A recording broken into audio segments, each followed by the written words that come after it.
हे hero Honda Splendor गाडीचा drum आहे. पाठी रिम चेंज करायला लागलोय. तर बघा तुम्हाला एक जरा नवीन आयडिया सांगतोय. तर रेग्युलर स्पोक न टाकता तर याला बुलेटची स्पोक बसवून घ्यायची.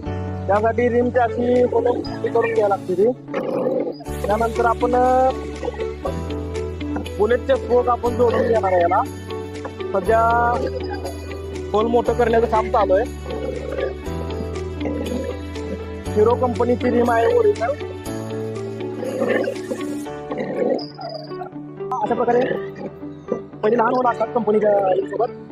बुलेटचे स्पोक टाकण्यासाठी आपल्याला असे होल मोठी करून घ्यावं लागतील. तर बघा अशा प्रकारे पूर्ण अशी होल मोठी करून घेतली त्याची. तर आपण आता रिम फिटिंग करून घेणार आहे. स्पोक पूर्ण फिट करून घेणार आहे. तर आपण आता बुलेटच्या स्पोक ड्रम मध्ये फिटिंग करून घेणार आहे. आता आपण रिम मध्ये स्पोक फिट करून घेणार आहे. तर अशा तऱ्हेने फिटिंग करायला लागते. स्पोक फिटिंग करून झाल्यानंतर आपण आता त्याचा आउट काढून घेणार आहे. तर आता आपण पूर्ण असं फिटिंग करून झालं आहे. तर आपण आता मशीनच्या साईडने टाईट करणार आहे.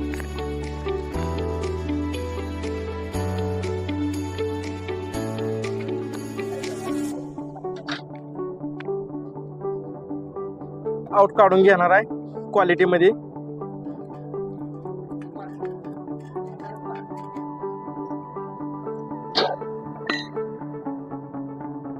पूर्ण असं बुलेट स्पोक असं पूर्ण फिट करून झालेलं आहे. तर बघा पूर्ण असं काम टकाटक मध्ये झालेलं आहे. Clear cut. मेरे वीडियो देखोगे तो बाइक का एक्सपर्ट बना दूंगा.